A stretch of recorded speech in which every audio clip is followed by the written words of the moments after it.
Hello, welcome to our channel, Yoga in Your Living Room. I'm Brentan, and this practice is a yoga class for after a good old hike. The only thing that I might suggest for us today would be a yoga strap or a belt from your closet. And when you're nice and ready, we can go ahead and get started on our backs. Nothing too strenuous today, because I think we got our workout already checked off the list. All right. So let's start with the feet close into the chest. Kind of worm your upper body out of your pelvis a bit so that you feel that you're growing long in your spine, your organs can relax down. Something nourishing for your hands and arms, whether that's hands on your hips or if you can open out to like a cactus or a T, that might feel good. Start just with a couple of windshield wiper actions in the knees, back and forth.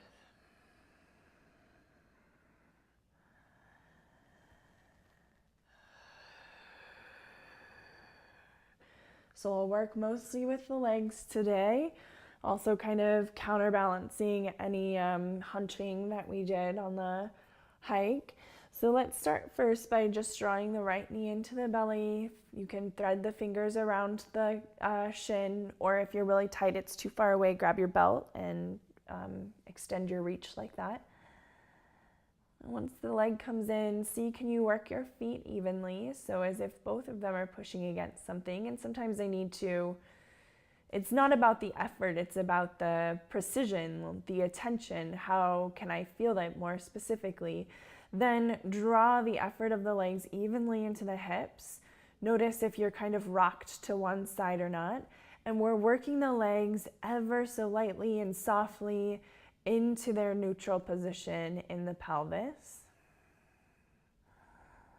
Now I find, I needed more space for my spine there. So you can always kind of check that out. Worm your way on back.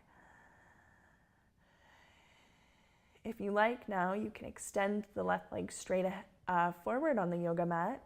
Still work the feet evenly, drawing the legs into the pelvis.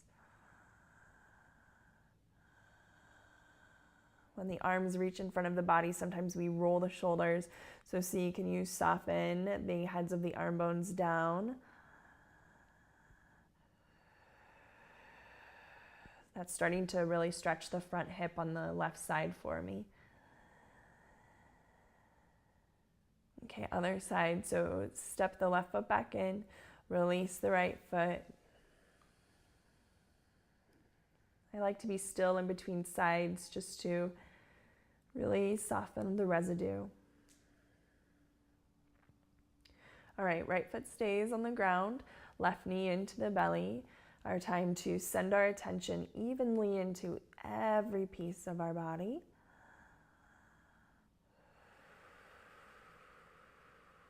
Work the feet evenly, like they're both pressing into their surface, and use the inner and outer portion of each leg evenly into the hips.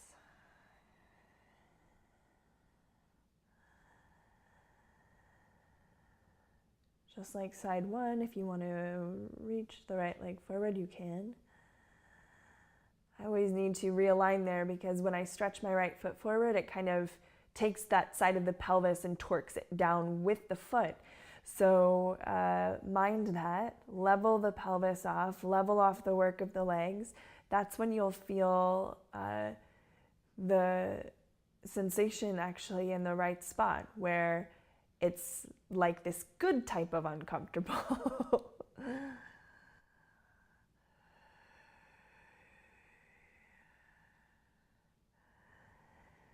Alrighty, let's go ahead and step that right foot in, soften the left foot down, arms down by the sides. Let's go ahead and stretch that front groin area. So we're gonna root down with the feet and we're gonna hover the hips up off the floor and just get a little bouncy there. So we're just trying to feel the whole body connect, feet to shins, to thighs, to pelvis, to spine, to shoulders, to skull.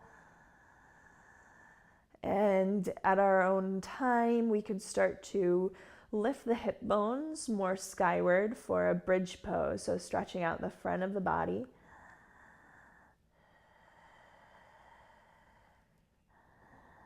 Outer thighs are rolling more skyward, inner thighs roll down to the floor. Use the feet and legs evenly, so we're charging up that sensation evenly, like light filling a room. One more breath. And at your readiness, hips down. Frontal hip bones weighted into the body. Soles of the feet together. Push into them as you widen the knees apart from each other to let the inner pelvis area open, inner thighs open. If you want, you can clasp elbows overhead. Lengthen the torso out of the pelvis.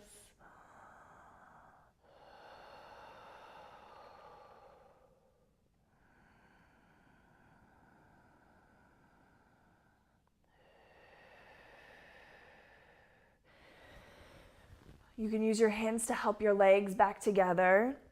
And here's where that strap or that belt will come in handy. So go ahead and reach for that. One side in each hand. We're gonna lasso up that right foot and take it skyward. So it doesn't need to go straight here, not at all. And I'm gonna leave my left foot close in by my pelvis just so I can feel it get powerful and work itself evenly. So push out through the effort of both feet, but let that be an easy, well spread out effort. And then take that effort through the inner and outer ankle bone, through to the inner and outer knee of each leg, and the inner and outer thigh bone into the pelvic socket. And so both thighs are holding the pelvis in position. Now feel your pelvis. Is it level with your spine, your ribs, and your shoulders? And the way that I track that is my side waist evenly long from hip bone to armpit? I will oftentimes find little side bends here and there, different portions of the spine. And so then empowering all of that, one side of the strap in each hand. I like to get my arms straight and just give my shoulder bones to the floor a little bit, but you can always do something else. I know some people like to bend their elbows and slide their hands down the strap, so it's really whatever works for you.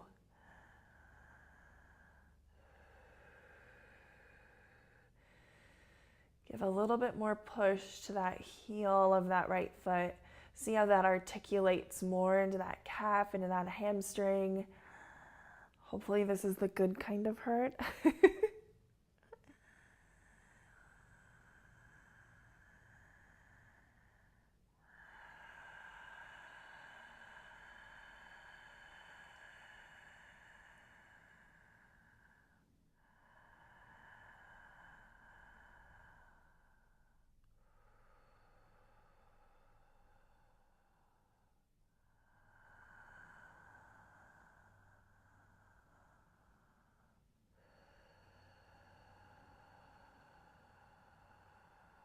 Okay, soften and bend into that knee. Did it get really tingly for you too?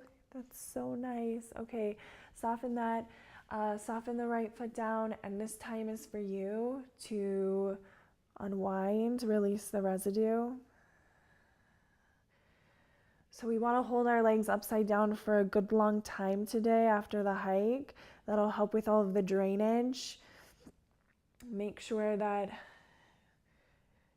gravity's been very good to us the other way, right side up, so we want gravity to be good to us upside down too today. Okay, come back to center. Let's lasso up that left foot.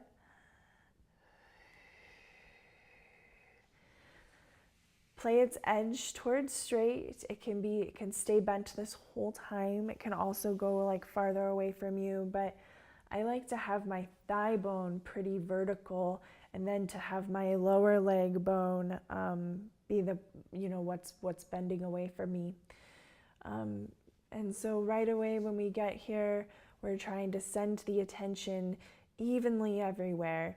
And that kind of will take care of a lot of the alignment tweaks and really verbal cues. You know, there's thousands of verbal cues that you could give for every yoga pose, and it's silly to think that you know, the 3 verbal cues the yoga teacher gives are the right ones for you to be taking. And so this is more about empowering our own intelligence.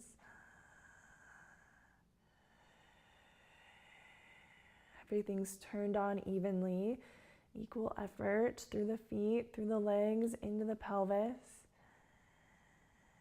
out through the skull. The arms are helping. They're in a smart position. They're only doing as much as is needed.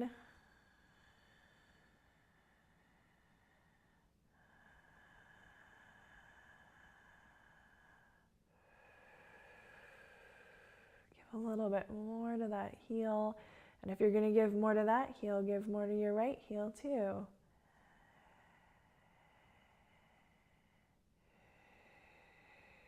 Keep that attention spreading ever wider, beyond the skin even.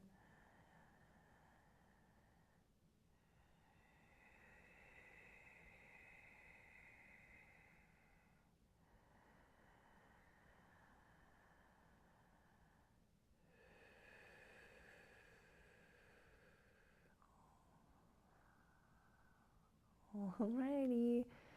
When this side feels about equal to that of the other, let's go ahead, take a bend into the knee. Oh yeah, relax the strap. Okay. Hug these sweet knees into the belly. You can roll around a bit.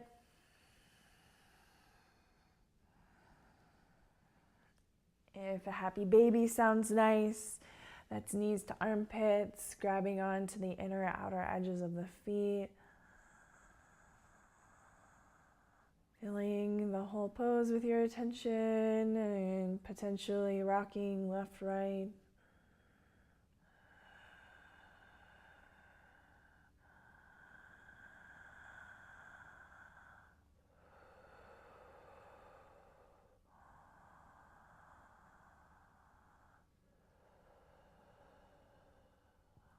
Okay, last place we'll go, we'll keep this upside down trend going.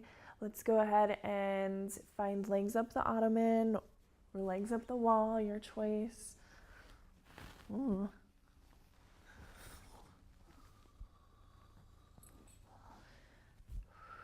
This will be actually where we end our practice today together. So we'll find ourselves in a little comfortable spot here. We'll take some deep breaths. So just some cleansing breaths here, breathing in through the nose and out through the mouth.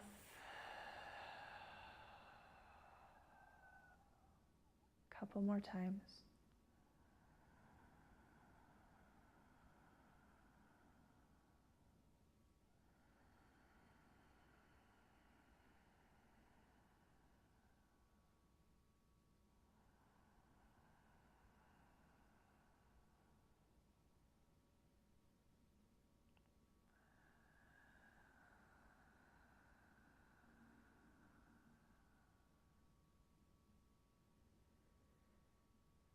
Giving the body a few minutes here to completely rest.